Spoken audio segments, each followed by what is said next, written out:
I feel like probably the two biggest aspects that will really set you apart on succeeding with money, whether you make what you feel like is a little bit of money, a lot of money, somewhere in between, right, is going to be the fact that you're going to have to step back and start asking yourself hard questions, start having some self-awareness, right, around what is your mindset, what does it look like, how do I shift it, and then also, like I said, setting up some intentionality of where is it that you even want to be. Most people will say, I want to be financially free, and they never really sit down and define that. And they really don't write out, what does that even mean? A common definition of financial freedom is the ability to do whatever you want, whenever you want, with whomever you want. And so that's great. That's a fantastic definition. However, have you ever sat down and said, what would I do? And who would I do it with? Hey guys, and welcome back to another episode of Financial Mastery Simplified. I am your host, Jax Crider, and today we have Paris on with us. He is an amazing resource, has done all kinds of things in the financial space, a little bit similar to me. Let's see, we've got mortgage, financial planning, financial coaching, life insurance, all kinds of stuff that he has dabbled and been the expert in over the course of his career. So welcome, Paris. Tell us a little bit about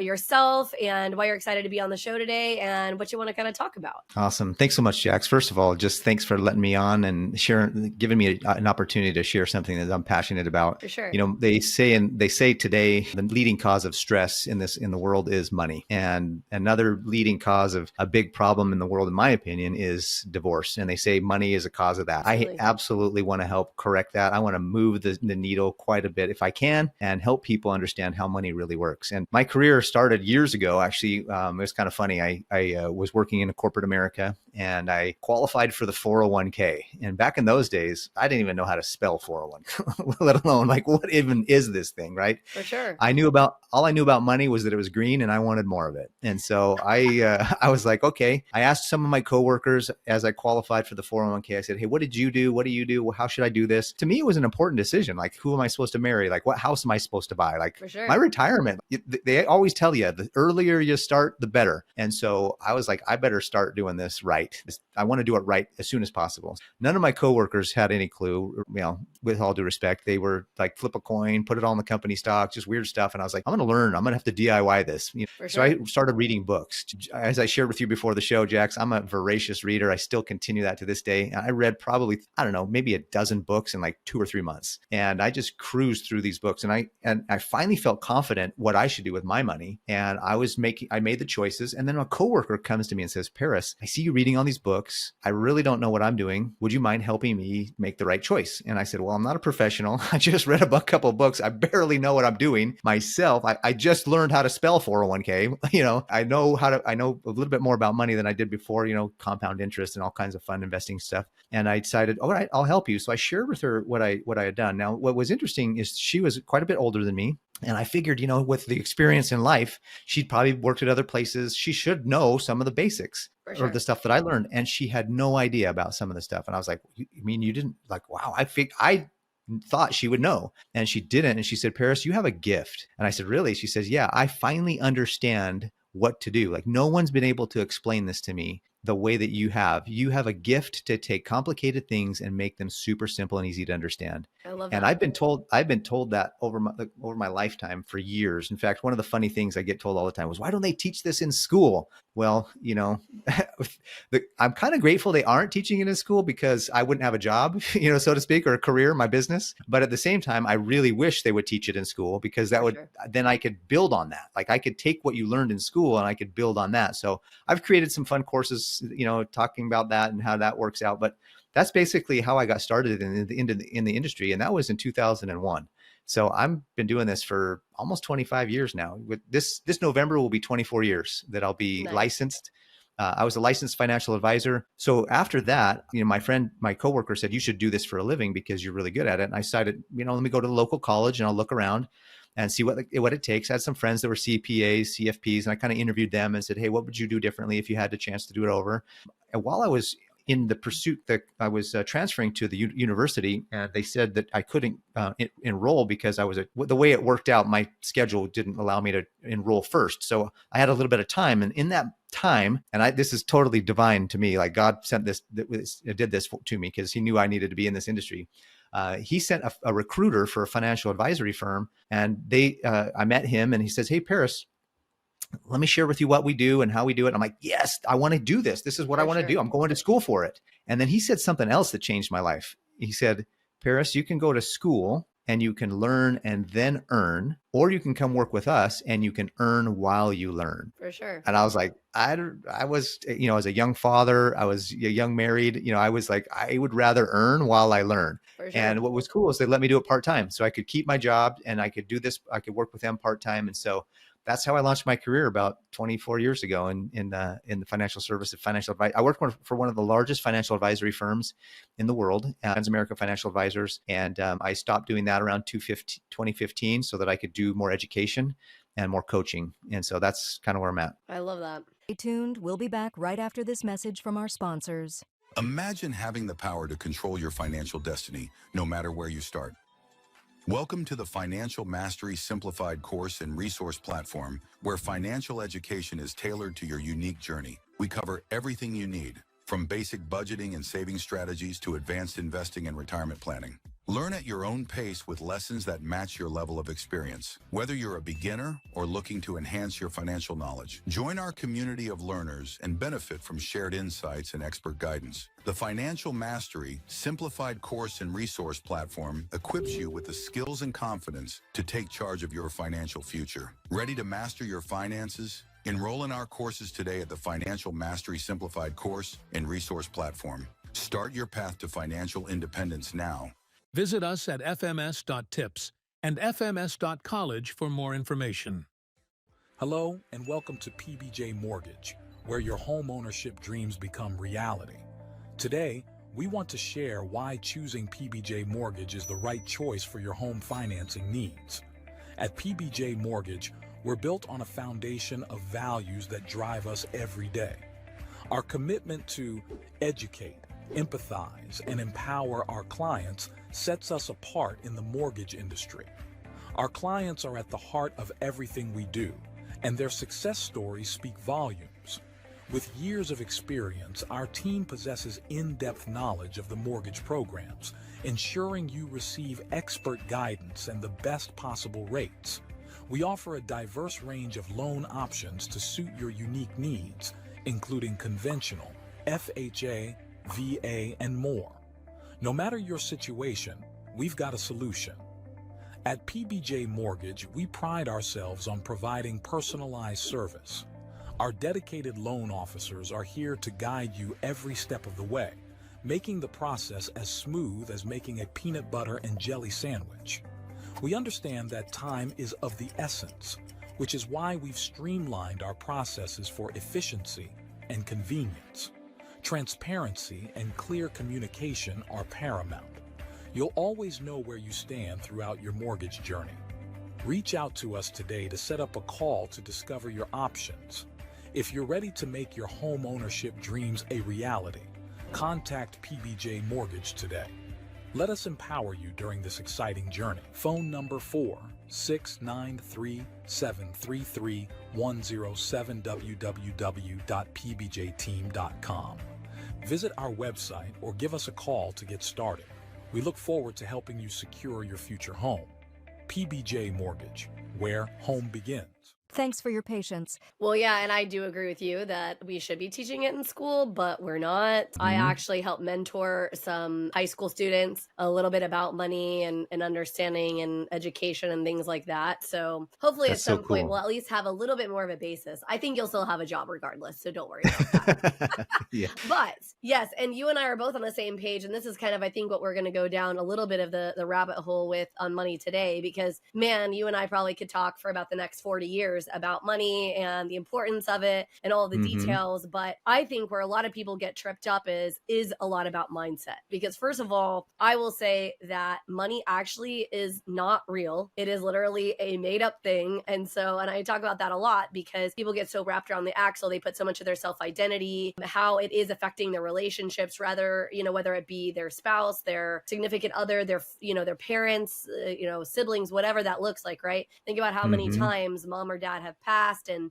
now there's a little bit of money and people are fighting over it. I mean, Right. it kind of seems ridiculous if you strip it all back, because literally it is actually a made up thing. So we have basically tied all of our identities and all these things to this made up thing, which in my mind is back to the mindset, right? Of like how we even get there to begin with, and why, if we're not fixing that, it doesn't matter how hard we try, how much money we make, how much we earn, we're never going to be successful or feel successful in a way that is really going to resonate and allow us to live our life on our own terms, which is literally the whole premise of why I created the podcast to begin with. That's awesome. That's awesome. I totally agree. You know, there's one of my sayings is mindset changes everything. And I believe that's true. And one of the things that I think is really true about that is we grow up and we see things modeled. Like you said, your parents, your significant other, we see things modeled. And then when we get married, we bring all of that history of our own and all of the history of our spouse, and we're trying to coordinate that together. It's almost like trying to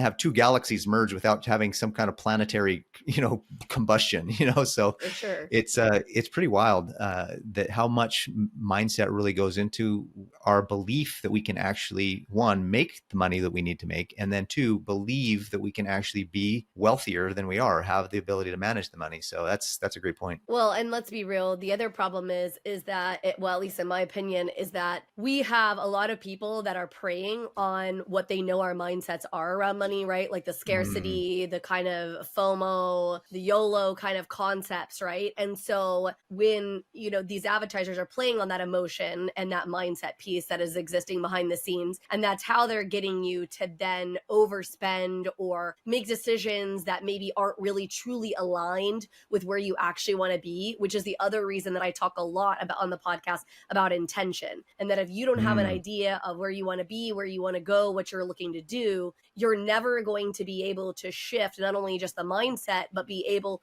to resist some of these things that are going to constantly bombarding you and be coming at you, because you're not going to have an idea of exactly what it is. Like to your point, where you ask all these people about the 401k, like, how does this work? What should I be doing? And they all were like, I don't know, just do this or whatever. And instead of stepping back and creating some intention and saying, okay, so I have this opportunity with the 401k, here it is. I'm getting this, basically free money, and then also money that I'm donating to it. How do I make it do its highest and best use? How do I make it grow, do all the things that I need to do? I don't necessarily maybe have the money to help have somebody have the services, right, to help me make these decisions. So what is something that is low cost that I can figure out? Well, you figured it out, right? Book, you read, you figured out what that looked like, and you started making intentional decisions to march yourself down that path. You're not going to do that unless you have an idea of like, okay, where is it that I want to even go? Yeah. If you're not intentional with your money, you will give it to people who are. Correct. And so I agree 100%. That's legit. And one of the things too that not a lot of people realize is that marketing departments of these corporations, they're highly trained.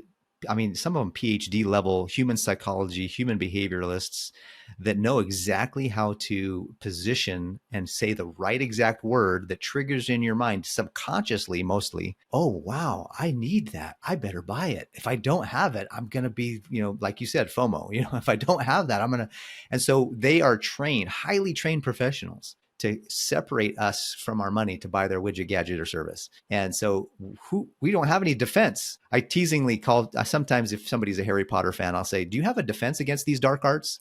So that's a little Harry Potter reference. Sorry No, I'm a Potterhead, so I like it. My girls and I are always like, yeah, they're big time Potter people. But yes, so I agree. It's just, I feel like probably the two biggest aspects that will really set you apart on succeeding with money, whether you make what you feel like is a little bit of money, a lot of money, somewhere in between, right, is going to be the fact that you're going to have to step back and start asking yourself hard questions, start having some self-awareness, right, around what is your mindset, what does it look like, how do I shift it, and then also, like I said, setting up some intentionality of where is it that you even want to be, and not what society told you or your parents told you or whatever, but what do you, and if you have a spouse or significant other, what does that look like for y'all? Where do you want to go? Because I say, and I use this example all the time, my brother and I, we were raised in the exact same household. right? Same parents, same Mm-hmm. everything. And we have very different trajectories of where we want to go with life. And there's absolutely nothing wrong with what my brother wants to do and what he is positioning himself for his life. And there's absolutely nothing wrong with what I'm looking to do and positioning myself, right? They're just Mm-hmm. different paths. And there's nothing wrong with that. Mm-mm. Most people will say, I want to be financially free. And they never really sit down and define that. And they really don't write out, what does that even mean? A common definition of financial freedom is the ability to do whatever you want, whenever you want, with whomever you want. And so that's great. That's a fantastic definition. However, have you ever sat down and said, what would I do? And who would I do it with? And For sure. when would I do it? And write it down, especially as a couple. If you're going to be in a situation where you're going to have a partner for the rest of your life, you've got to communicate. Communication is the critical thing here. And that's something that my wife and I have learned over the years, is that when we communicate, we do way better than when we're not. And when we're finding that we're struggling somehow, we realize, you know what, we probably haven't been communicating as clearly as we ought to. And so when you have a clearly defined goal, so I have a program, I call it my financial GPS, and it's my game planning session, but I did it. I actually named it my game planning session and didn't even realize that it was GPS. And I was like, you know what? That's a cool, that was probably God like saying, hey, let's do this for you, so it's easier. I love And that. so I was like, you know what? Everybody knows what a GPS is on their phone. For sure. And for example, if you need to go somewhere today and you haven't been there before, or maybe you have, but you're not quite dialed it into your memory, you're going to type in your destination on your GPS. Well, that's at an exact specific address. You can't just tell GPS, I want to go to my friend's house. Like the GPS is like, well, where's that? You got to have an actual address. And then once you have an address that you put in, the GPS system thankfully already knows where you are, but you basically, get an opportunity to say, well, where are you starting? What's your starting point? You can put in there where I am right now, my current location. I can put in, start from this other area where I know how to get to, but more often than not, you're going to put in current location. So if you know where you're going and you have an exact address, that's a great start. The next thing is you need to know where you are. Like what are your current income? What's your current expenses? What are your current assets and liabilities? Like, where are you? And then how do you get from where you are to where you want to go? So a GPS will tell you turn by turn directions. Now there's two options on a GPS. One is you can just look at the overall destination. You can see the map and say, okay, I can kind of, go DIY it a little, or you can click start and have it tell you exactly how to get there and how to turn. And if you make the wrong turn, it will reroute you and get you the right direction. And that's where, a financial coach, somebody that will help you, keep you accountable is great, because sometimes we make wrong turns and we need somebody to tell us how to reroute. And Sure. that's what's so good about being intentional with your money, is that if you're intentional, you're going to be in a position where if you need to reroute, it's not going to take very long. For sure. Well, and the truth is that I think this is where a lot of people don't like to talk about money, is because there's a lot of shame associated with it. I think there's a lot of negativity surrounded with it, but it is truly just a tool. And I talk a lot about nervous system in a lot of the programs that I do, and a lot of the mindset piece. And a lot of people don't realize that you have a piece of your brain called a RAS, reticular activating system. And basically what it is it's scanning and it's looking. And we actually are programmed for our RAS to look for danger, to look for pitfalls, to look for negative type things. If you want your RAS looking for money, if you want it to be looking for a lot of these intentional things, right? Looking for this path that you're trying to set yourself down on a financial success, you have to tell it what to look for. It is not going to just magically know, like, oh, Paris wants to do X. Like, it's not going to figure that out on its own, right? Like, you have to tell it, like, this is what we're looking for. This is where we're heading. This is what we want to do. And unless you're shifting that mindset, that intentionality, that purpose in your head, it's not going to find what you're looking for, right? And yes, you might find some financial success, because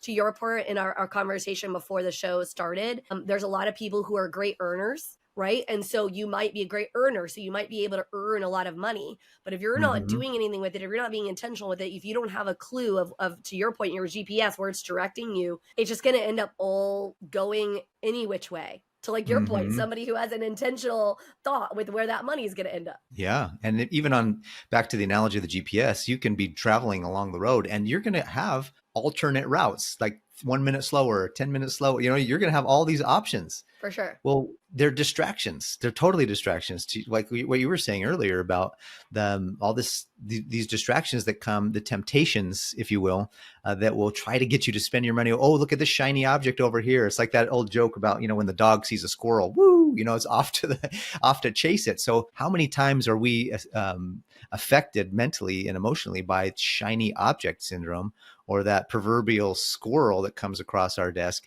One of the things too that I see a lot of people do is that they feel, because of the shame they have around money and the guilt they have around money, they make decisions from that point, from that place in their life. And when you make decisions from shame, guilt, or resentment, it's invariably going to be laced with some of the wrong things. And so, if you know that you are behind the eight ball, like maybe you're in your 40s or 50s and you're like, shoot, I should be, at a $500,000 net worth by now. I should be this. You have all this fear and shame about, man, I'm 40 or 50 and I don't even have, 200, I don't even have a positive net worth, let alone a net worth. You know what I mean? For sure. And so if you have all those situations, you're going to make way more risky decisions than you should. You're going to say, you know what, I need to catch up. I need to go, buy the crypto, or I need to go buy the, this opportunity came across my desk to go invest in this crazy, whatever. And you're going to make decisions that aren't sound.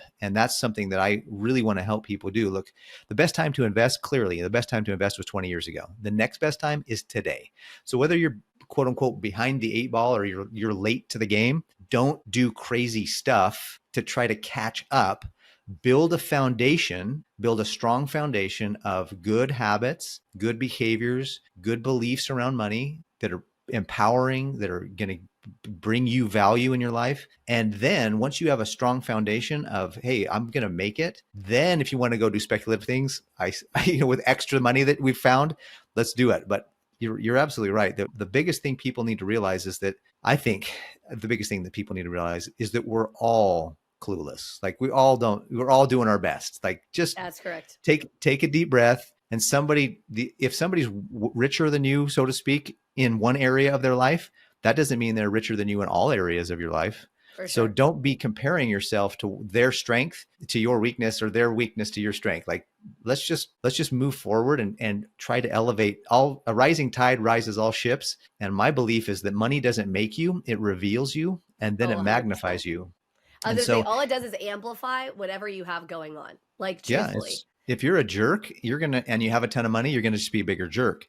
And if you're a good, kind-hearted, God-fearing philanthropy, person, you're going to I want you to be moneyed up so that we can have more good in the world. For sure. That's some of the teachings that I share. And I'm like, look, we need to get more people that are good, that know how to manage their money more effectively so they can build wealth and do good in the world, because money really does move things. Even though it's a tool, it's kind of made up. It's this thing that thing that we've used to kind of barter and move back, interchange and interact with one another for goods and services. Back in the day, they had gold and silver, which I really love, by the way, but they also just did a lot of bartering. So money is more of I think that's where you're going with it's a made up thing. It's like this thing that we just created to help us make interchanging goods and services easier. So it's Exactly. true. It really is a tool. Stay tuned. We'll be back right after this message from our sponsors. Welcome to Financial Mastery Simplified, your go-to podcast for making smart money decisions. We break down complex financial topics into easy-to-understand advice you can use every day. Our experts cover everything from budgeting and saving to investing and retirement planning. We give you the tools to take control of your money and build the future you want. With Financial Mastery Simplified, you'll feel informed and empowered to make the best choices for your financial health. Tune in to Financial Mastery Simplified on your favorite podcast platform. Start your journey to financial confidence today. Visit us at fms.tips and fms.college for more information. Welcome to House U, where we believe in the power of education. At House U, we're more than just a brand. We're your partner in home ownership, dedicated to educating, equipping, and empowering you every step of the way. Education is at the heart of everything we do. We offer comprehensive resources designed to make home ownership simple and accessible for all. From understanding mortgage options to mastering home maintenance, HouseU provides the knowledge you need to make informed decisions with confidence. We host workshops and seminars, bringing together experts and community members to share insights and build a stronger, more informed community. Because when you're educated, you're empowered. HouseU, home ownership made simple for all. Visit our website or contact us today to start your journey with HouseU. Empower yourself with knowledge and embrace the joy of home ownership. Thanks for your patience. Now back to our conversation. Well, I bring it up because I think it's so funny to me that something that didn't even exist, however many years back, back when we were, in essence created, when we were cavemen, like that doesn't even a thing, that we are tying so much of our identity, our relationship, pieces, right? Whether they break up or stay together, like stuff like this, around something that technically is made up. And so my point is that this is, again, where a mindset thing, because you have to step back and realize that this is really a made up thing. And yes, it serves a purpose, and there's an intention behind why it exists, and you have to recognize that. But it is just a tool. And so there shouldn't, you have to strip out the guilt and the shame. I mean, I tease myself all the time on this show that behind me are about 400 purple cups, because apparently I have a purple cup obsession, and then I always hold up the purple cup that's always hanging out on my desk.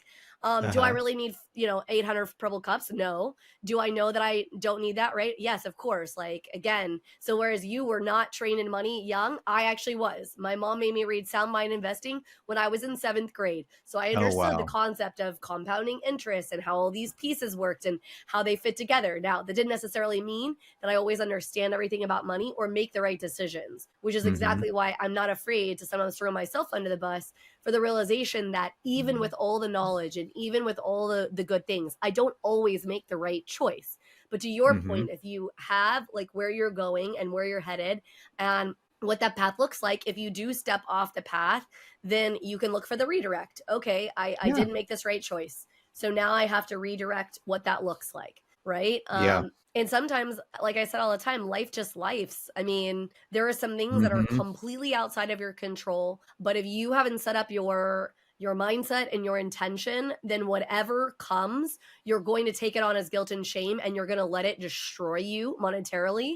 And it just does not have to. You're right. And what's interesting is that as you share that, it reminds me of a story in 2008 during the economic downturn. For those that are old enough to remember that, I actually was building a very strong business. I had an agency that I was running, several agents that I was overseeing and training, and I was a senior marketing director for the firm I mentioned earlier.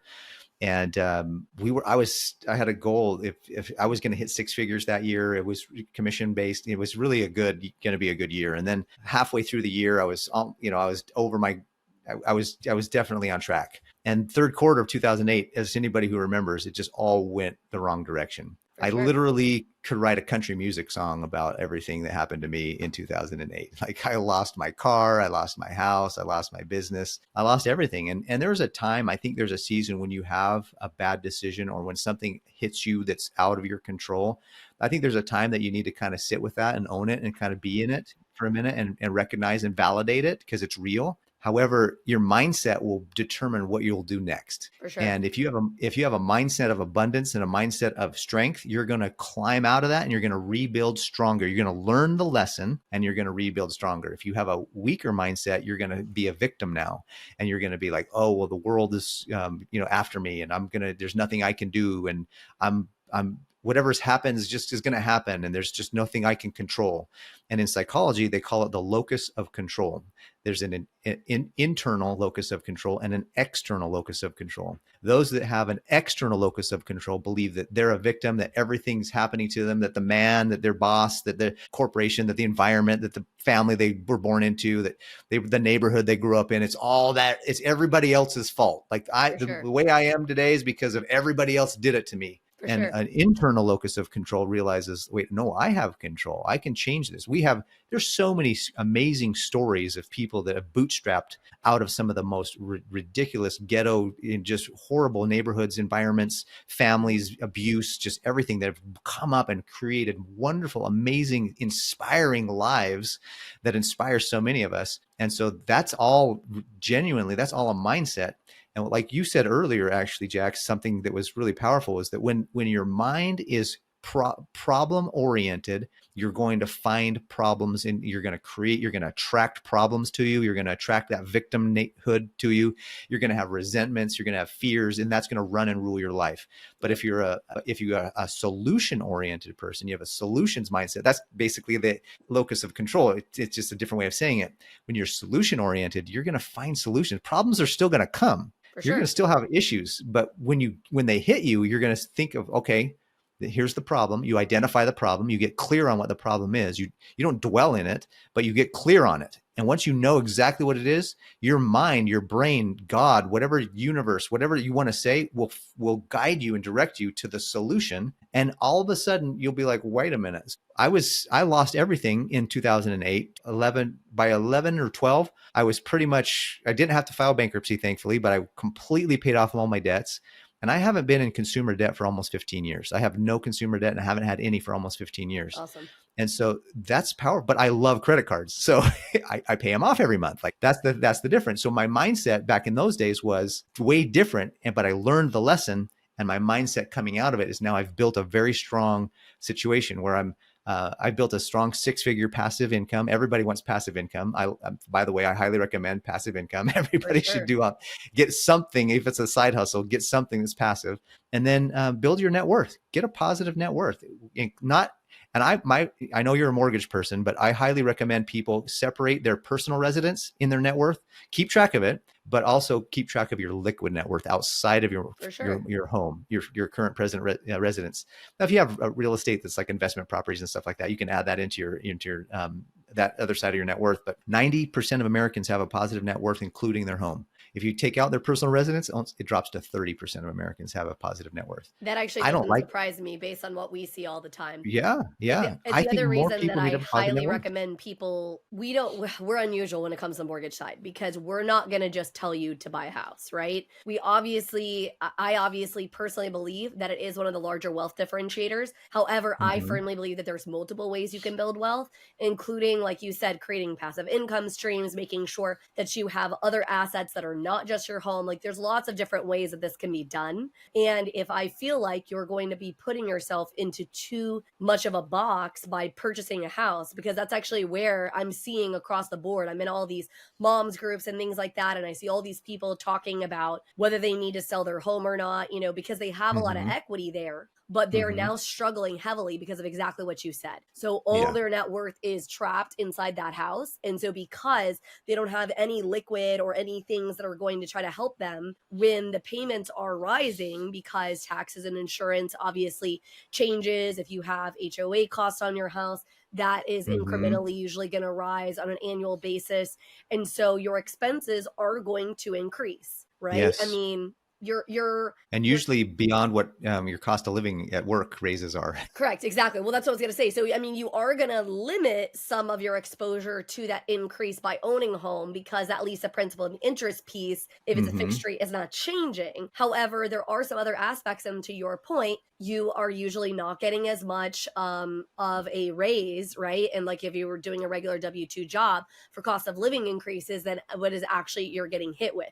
So if you have no plan on this front, then you are going to get yourself into a little bit of a bind and a little bit of a box. Right. And so it definitely creates a challenge, which is why I encourage people to think outside of the box. Right. I mean, my own girls are looking to possibly buy a house together, because yes, they technically could buy one individually, but it would be very difficult to sustain that way. And so, maybe that's not necessarily your favorite, right? Having to live with somebody else in your family or a roommate or whatever that looks like. However, it's allowing them to sort of build some wealth for themselves, right? Through the avenue of owning a home, but still not having all the exposure on a single individual. which is That's creating, really some good. different things. Now, that's of course because they sat what they jokingly call life lessons with Jacqueline for I don't even know Awesome. how long about intentionality. I was like, look, girls, I don't care where you get in life. I don't care what kind of job you do in life, whatever floats your boat, whatever drives you, right? Whatever passions you hold. However, you need to get there intentionally. Don't just accidentally trip over yourself and fall into things because it's not going to yield you what you're really looking for in life. Absolutely. And intentionality is so powerful in so many ways.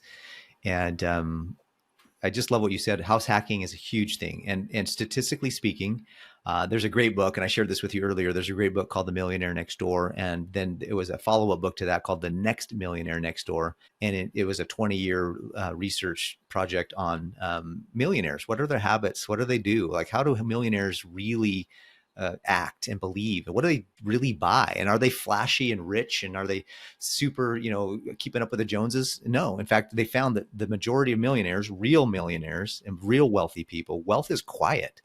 Wealth is Very much calm. so. Wealth is rich people who are telling you how rich they are is because they're not as rich as they're telling you they are. Okay, So so when you're go done ahead. telling that, I have a funny story I have to tell you about So that, I was about going to wealth. say, I was just going to finish up with, in that book, it does very clearly state that one of the differentiators or one of the big statistics is that they are homeowners and they own their home, because it's a huge thing. It's part of the American dream. We all want to own a home. And with the way things are going in the marketplace right now, it's almost like, is that even going to be possible? And it is. If you're intentional with your money, you can absolutely build yourself into a place where you have the right habits, the right behaviors, the right beliefs around money, so that you can get all the things that you want. And you just have to be, for example, I was telling Jax earlier, I bought my house, and the house that I bought, I could have I qualified for about a double the mortgage that I'm paying. For sure. And if you're not intentional with your money, you're going to just take whatever the mortgage guy tells you. Hey, you can qualify for a $1 billion house. Okay, let's go. Well, now you're strapped to that payment. You're a slave to that payment for the next 30 years. I'm like, Sure. I don't want to be a slave to that payment. I want to be a slave to this payment. If I'm going to be a slave, I want to be a slave to the payment I want to pay. And so we found a house in the range of what I wanted to pay. And that What you're was, comfortable with. it was still a huge upgrade from our previous house. It's still beautiful. I love the home that I'm in.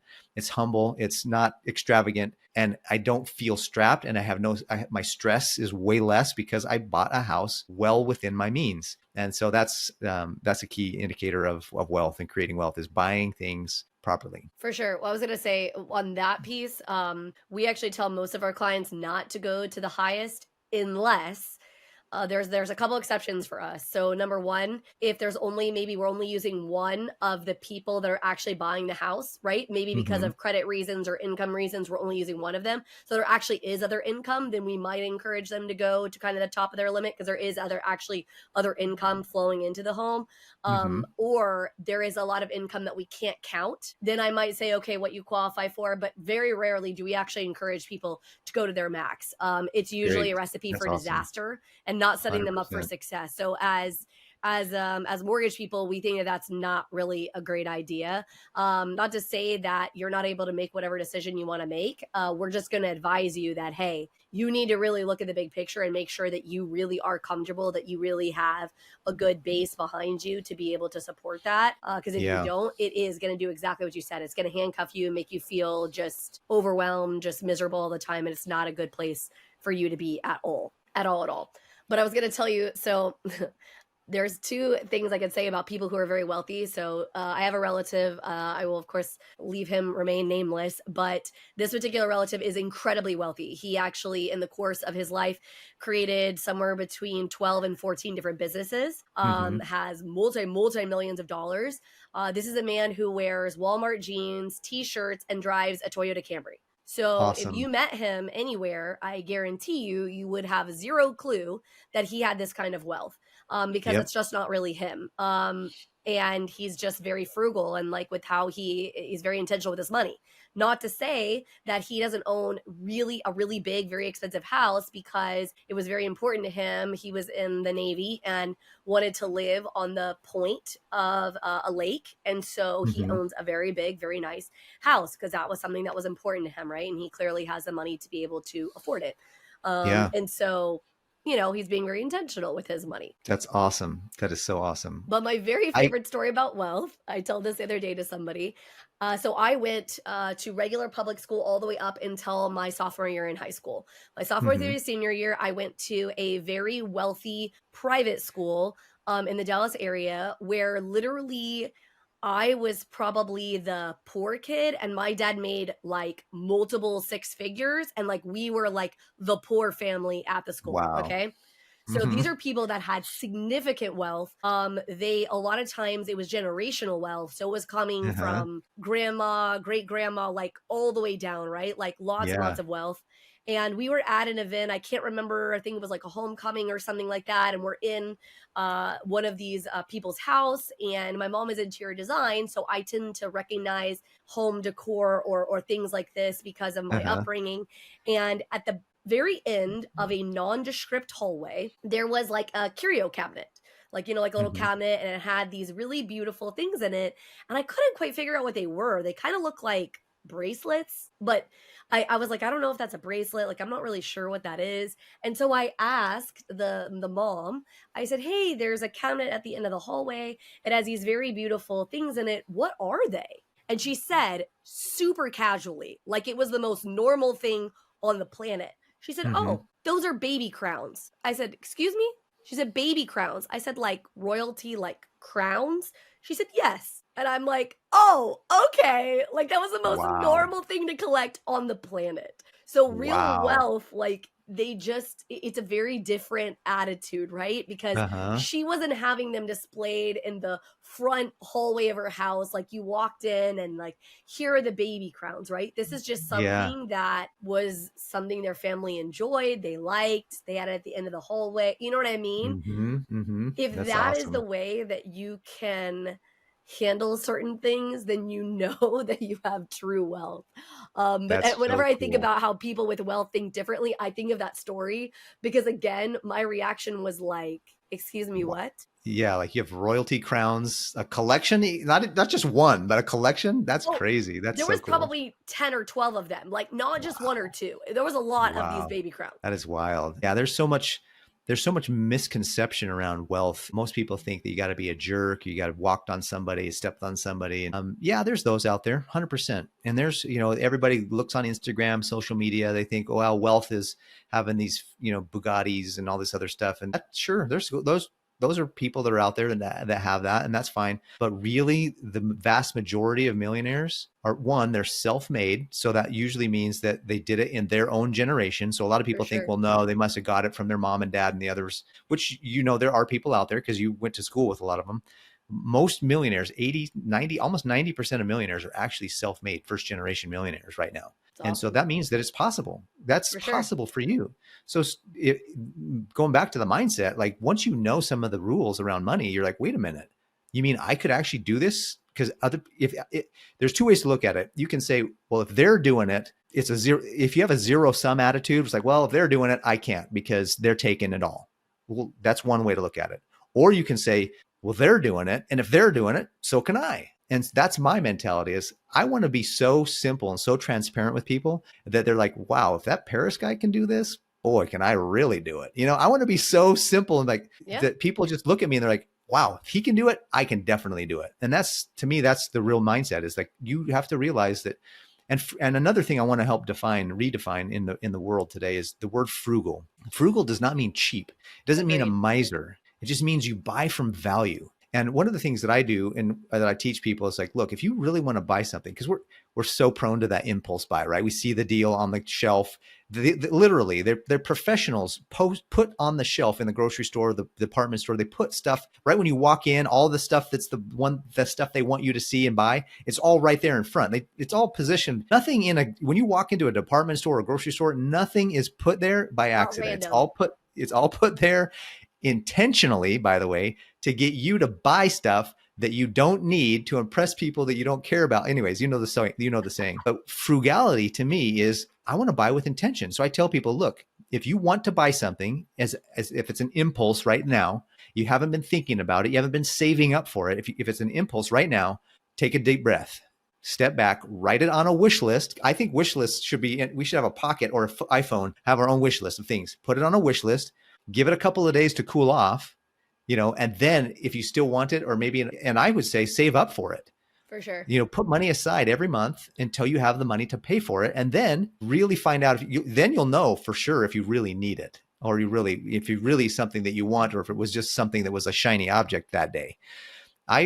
My philosophy is I want to stop people spending tomorrow's money today and start spending yesterday's money today. Yeah. What I mean by that is completely. don't put yourself in a situation where you're in debt and now you're hoping that your tomorrow's paychecks are going to continue to come in and they're going to pay for the stuff you bought today. What I would say is move towards putting money in savings, save for things, have sinking funds. They're called sinking funds. Save for Christmas, save for birthdays, save for car repairs, save for, home repairs. I have a fund for all of those things and more that as soon as I get the money, as soon as I get paid, I put it in my fund. Once I have the fund full enough that I can go buy something with it on my list, I go buy it. I don't buy, and I usually pay for it on a credit card to get cash back or points. And then I pay the credit card off. By the way, do not try this at home. I'm a highly trained professional. I was going to say, unless your mindset is in the right place and unless you're willing to pay it off every month. In a good place. Absolutely. And if Americans would do that, and there's a big push right now, I don't know politically what anybody thinks, but whatever you think politically, I do believe that we should build a stronger America. We should make America great again. All those things, if we can disassociate the political parties from those messages, I think those messages are still good. And in order to make America great, we need to have Americans that are great. And to be great is we need to be less stressed out. We need to be less fighting with one another about all these things. When you live within your means and you have savings, life is totally different. And it's worth it. It's worth it. And before we wrap up, I do want to make one last thing that I think for me personally made a huge shift. A lot of times mindset is going to come from who you are spending time with, right? Who are you surrounding yourself with? Because for me, understanding that wealth was something that was super obtainable, that was something that absolutely could be a part of my DNA and a part of my future, was being around people that had it, being around and shaping and talking to them and seeing what their philosophies were and how they related to it and things like this, because then you start realizing. But if you always are going to place yourself around the same people, the same kind of crappy mindset that has always been, like you said, victim mentality, oh, I can't achieve this, oh, I can't do this, or whatever, the world is against me and things like that or whatever, right? Then it's never going to shift. It's never going to change. It's never going to get better, because it's just going to be the same crap in, crap out situation, and it's never going to transform. If you want true transformation, you have to get not only lightning clear about what it is you want and being intentional, right? But if you're going to shift that mindset, you really do need to consider the people that you are putting yourself around with. If you've ever read the book Atomic Habits, it's one of the things that he talks about is all the habits. And one of the things is being around the same kind of people, right? The people that are having the same kind of viewpoint, the same kind of thoughts that you have. And it's probably the most important thing to do is that. And so if you hear nothing else, it's that you need to be placing yourself around those people, right? Whether you hire them, like you're hiring Paris to help you figure out like where your money's at or whatever, the people you see in your friend circle, right? The kind of books that you're reading, the kind of podcasts you're listening to, whatever that looks like, right? Because all of this is going to go in to that process, and things will never get better until you shift that, period. Yep. Yeah. And to add to that, it's not just the people you hang out with, but also the books you read and the events you attend. And events could be podcasts like this. I think that the more you put good things in your mind, the better you'll get. And it's, the Stoics, I follow Stoicism a little bit. And they say that, life is going to be a struggle. There's going to be struggles. Like if Mother Nature's not going to kill you, your neighbor might, right? So we're always in this struggle of survival, However, the Stoics also believe that God has given us all of the resources necessary to be able to conquer it and to be able to survive and thrive through it. And if you believe that there's resources, if you believe that you have the ability to come up out of it, whatever knocks you down, if you believe you can get back up again, even if it's with a mentor or a coach or yourself, that's where your mindset's going to change and shift. And I totally agree, Jax. That was excellent. You're right. Yeah. And I don't remember who said the quote. It might be Henry Ford, or I got to think about it, but it's whether you believe you can do it or not, you're right. Have you heard that quote? Yeah, yeah, you're right. Absolutely. Yes, absolutely. And And it's the truth. Napoleon, yeah, in similar quote to that was Napoleon Hill, who said, "Whatever the mind of man can conceive and can believe and conceive, it can achieve." And so you're right. Absolutely. Whether you think you can or can't, you're right. I love Well, that. well, this has been an amazing podcast, and thank you, Paris, so much for coming on. We'll definitely have to have you on again. And I do think that you have a free offer to offer the listener. So kind of tell them a little bit about what that is and where to find it. And we'll make sure, obviously, to include it in the show notes as well. Absolutely. And thank you for letting me do that. Because For sure. I'm on all the socials. I do have a YouTube channel. You can just look me up at Paris Clough.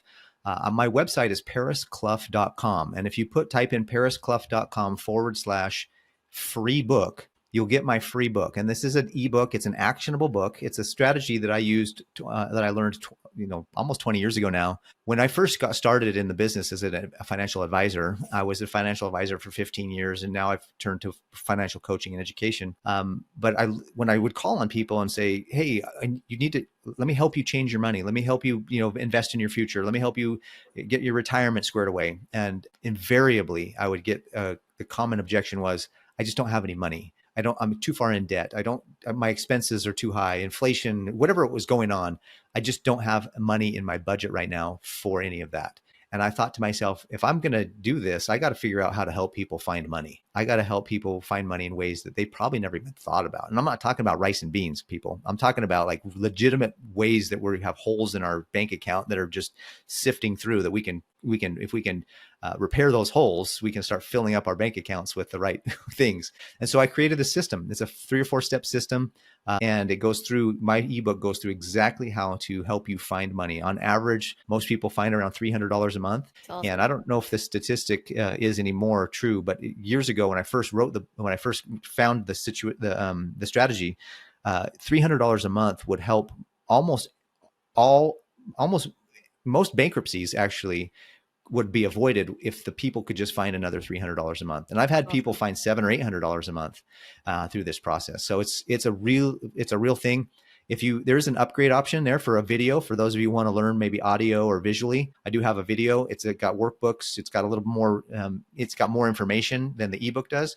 But the ebook is actionable. If you take action, if you read it, if you do the things that are in there, you will probably save several $100s a month in your budget, and not eating beans and rice. That's awesome. I love that.